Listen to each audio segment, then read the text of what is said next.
this month, Natalie Holloway's mother dropped her off for what was going to be a great holiday for doing her high school graduation class trip, but it didn't turn out great. She vanished on the Dutch island of Aruba. Tonight, Dutch investigators may have new clues. Joining us, Natalie's father, Dave Holloway. Welcome, Dave. Thanks, Greta. Dave, how are you? Well, the first few days I was very, very nervous because, the FBI told us that they were going to do a search on a property, but they could not disclose the location. And then when I turned on the news, I guess it was Friday morning, lo and behold, it was a Vandersloot residence. So, you get very concerned and nervous that, one of the suspects, they're digging holes and stuff up in his yard, Have you heard from them since they gave you the sort of alert that they were going to be doing a search? No, they indicated, the FBI indicated to me that if they came up with anything, we would be the first ones to get a phone call. Have you? So I take it that since you haven't heard from them, at least you've concluded, at least thus far, that the search turned up nothing. That's correct. When was the last, prior to Thursday, when you got the word that they were going to be doing the search on Friday, when had you last heard from the Dutch authorities or the FBI or the Aruban authorities? The Dutch took over the investigation back approximately September of October of last year. We heard about that, and that was the last communication we really had. They've been very, very secretive about what they were doing and what actions they were taking. I was getting a little concerned that, nothing was going on, and then all of a sudden they came on the island a couple of weeks ago. Approximately 8 investigators, from what I understand, in the news media on the island started following them around, and we heard that they had interviewed several people, and then all of a sudden they start the searching. Dave, I don't mean to be a wet blanket, but you said that they came on the scene last September, October '06, and that they've been very secretive until they did this search. I mean, what makes you think they've been doing anything at all? I mean, it doesn't take a lot to do this search, and it's been about 6 or 7 months. Do you think they've even been doing anything? That's a good question. I understood that they obtained all the documents and started reviewing those, all the investigative team, and then, of course, we were wondering when they would ever go back to Aruba, and they finally did it a couple of weeks ago. So, what would you like the Dutch to do? I think what they're doing is, well, I'd like for them to solve the case, obviously, but I think what they're really doing is going over some of the areas where they felt like the investigation was not done in a proper manner. In terms of Iran, Deepak and Satish, what questions would you like to put directly to them?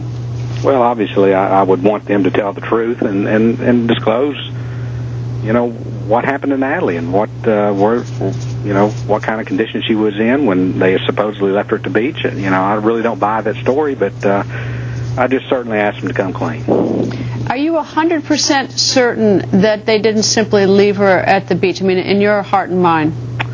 My heart and mind, no, I don't. And in terms of, you hold all 3 accountable. Is that, you remain 100% suspicious of those 3 and no one else? Yes. I think when you get into a situation when they start lying right off the bat and continue lying and trying to deceive the police and then start that process, and the police have told us time and time again, they've tried to look for other leads, and it circles back down to these three boys. So, are they the only 3 involved? I don't think so. How do you it's now been almost 2 years. It'll be 2 years at the end of this month. Every day do you think about this? You consumed about this case? Yes, you think about it every day. You try to just stay busy at work and, try to do other things. But, when you get by yourself or a lull moment, it pops in your mind. You start trying to figure out exactly what happened. And in terms of Karen Janssen, who was the prosecutor, who is now back in Holland, she never sat down and sort of briefed you. She claims that she couldn't, but she never did brief you on what they did learn? Well, no, I think John has made some attempts to speak with her, and he's got a pretty good idea of himself of what has happened. But no, nothing. I think they got into a situation where a lot of documents were leaked out, and they've tried to keep that from happening again. Well, Dave, I can tell you that I get tons of emails every single day. Everyone really wants you and Natalie and Robin and Jug to get your answers, that you should have them. Anyway, Dave, thank you. Thank you, Greta. Now back to Aruba. Let's bring in Dave Holloway's Aruban lawyer, Vinda De Souza. Welcome, Vinda. Hi, Greta. How are you doing? Very well. Vinda, explain to me this 2-year statute of limitations that we hear is coming up on the anniversary of her disappearance. It's not a statute of limitations to prosecute ever, but it has some significance, doesn't it? Yes, it does. It's actually not a statute of limitations. There is a ruling based on the Article 6 of the European Treaty for Human Rights. And basically it says about violation of the due period.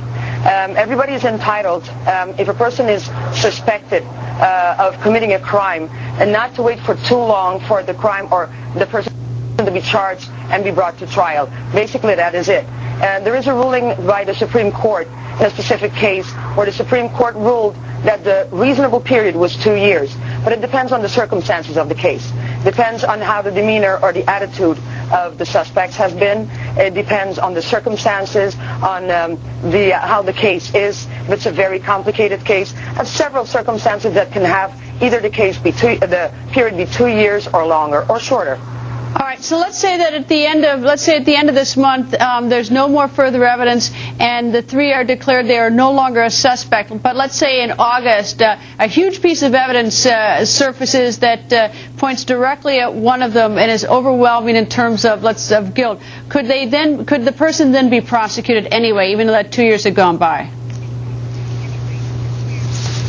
Well, in every criminal case, it is a fact that when new evidence surfaces, what we call nova, people can be prosecuted based on the new evidence, but not based on the old. The case, this period that we're talking about, the reasonable period, is there, for instance, if the investigation was stopped or stalled, or no new evidence was surfaced, or nothing was done about the case, or if the suspects, for that matter, were not informed as to the whereabouts of the investigation. In this case, that was not the case. As you might recall, not too long ago, the suspect, Joran van der Sloot, tried to a judge rule him no longer being a suspect and the case for him to be over, and it was denied, even in appeal. So I don't think that it was going to be a case, at least not for now. All right, we have 30 seconds left, but tell me, how do you grade the Aruban authorities on their investigation? As far as I have been involved in this case, and it's been a while now that this case started developing, what I have understood is that they did everything within their power at a certain point of time to solve this case. They asked the Dutch authorities to help them out, as was again the case. It is a joint effort now again with the Dutch authorities to review the files and have, we might call, a second opinion on how the investigation was conducted. The Dutch authorities did not take over the investigation. They're simply assisting, and that's why new searches and new forensic evidence is being collected. Vinda, thank you as always. Coming up, successful lawyer is missing tonight, and